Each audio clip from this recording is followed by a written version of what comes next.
নমস্কার বন্ধুরা, আমি মধুমিতা। এখন তো বর্ষাকাল, প্রায় মাঝে মধ্যে বৃষ্টি হচ্ছে, আর এরকম দিনে না গরম গরম পকোড়া খেতে দারুণ লাগে।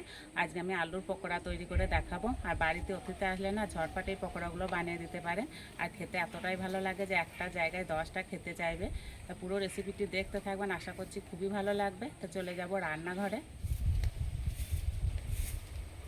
এই পকোড়াগুলো তৈরি করার জন্য আমি এখানে 4টে আলু নিয়েছি।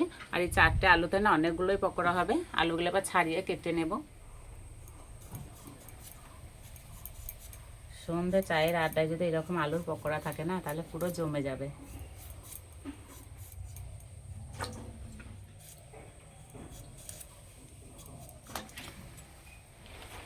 আজকের আবহাওয়াটা একটু অন্যরকম, মাঝে মধ্যে বৃষ্টি হচ্ছে আর বেশ ঠান্ডা হাওয়া দিচ্ছে, বেশ ভালোই লাগছে।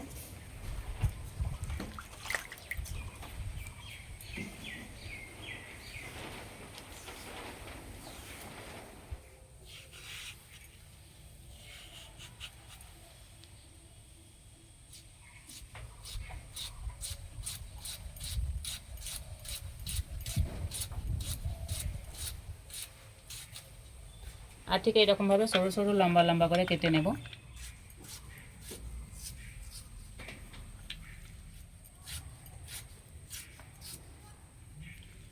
আলু কাটা হয়ে গেছে, এবার উনানটা জেলে নেব। কড়াই ভালো করে গরম করে নিয়েছি, কড়াইয়ে অল্প একটু তেল দেব। এবার আলু দিয়ে দেব।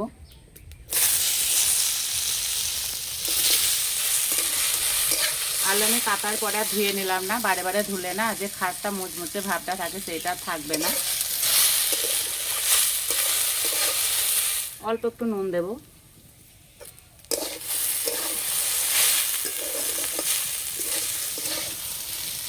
হালকা করে ভেজে একটু নরম করে নিয়েছি, এবার নামিয়ে দেব। বেশি ভাজার দরকার নেই।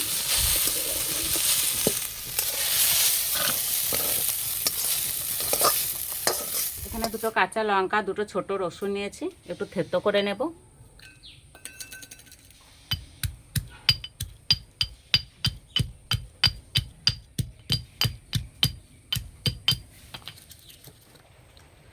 আলু ভালো করে ঠান্ডা করে নিয়েছি, এবার দেবো অল্প একটু হলুদ গুঁড়ো, গোলমরিচের গুঁড়ো, স্বাদ মতো নুন। আমি আলু ভাজার সময় নুন দিয়েছিলাম, সেই হিসাবে দিতে হবে।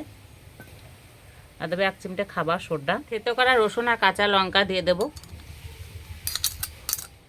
দেব 2 চামচ কর্নফ্লাওয়ার।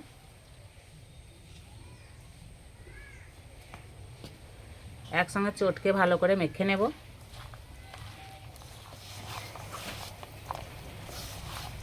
জল দেব না, এইভাবে মেখে নেব।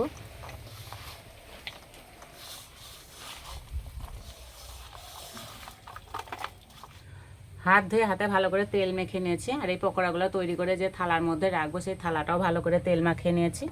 এবার পকোড়াগুলো বানিয়ে নেব। ঠিক এইভাবে নেব, আর এইভাবে একটু চ্যাপটা করে নেব।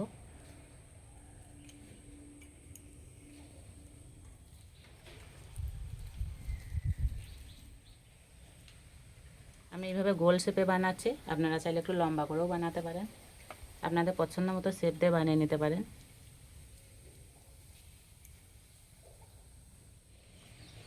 বানাতে একদমই সময় লাগছে না।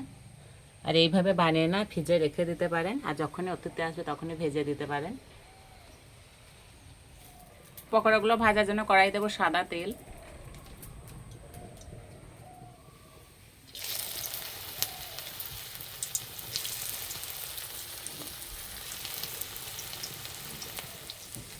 এই পকোড়াগুলো তেলে দেওয়ার পর সঙ্গে সঙ্গে উল্টাবো না, একটু ভাজা হবে তারপরে উল্টিয়ে দেব।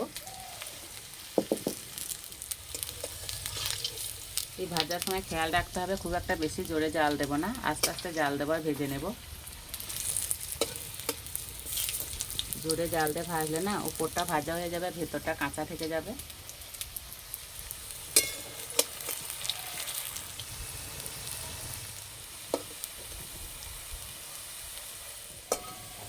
ভাজা হয়ে গেছে, তুলে নেব।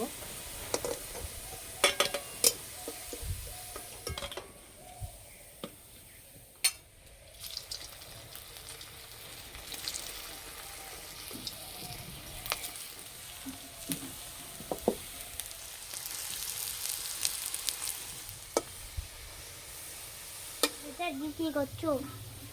আজকে কি হচ্ছে? আজকে পকোড়া হচ্ছে। খাবে তো? ভালো লাগে খেতে? ঠিক আছে, ভাজা হোক।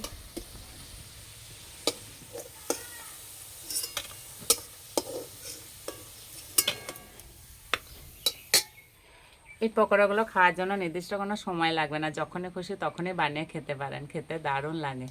না হরিত্র না, গরম, এটা ঠান্ডা, এটা না।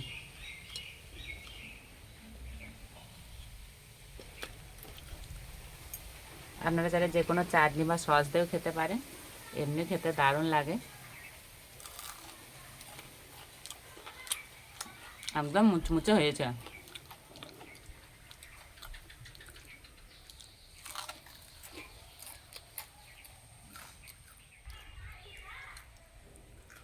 আওয়াজ শুনে বুঝতেই পারছেন কতটা মুচমুচে হয়েছে।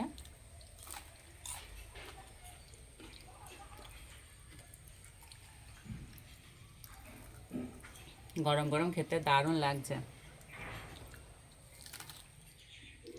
বাড়ির তৈরি এরকম হেলদি তেলে ভাজা হলে না আর কোনো কথাই হবে না।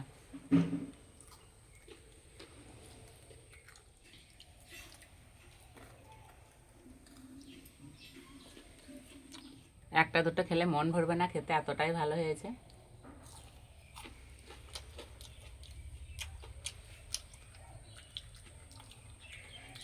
এভাবে তৈরি করে আমাকে কমেন্টে জানাবেন কেমন লেগেছে।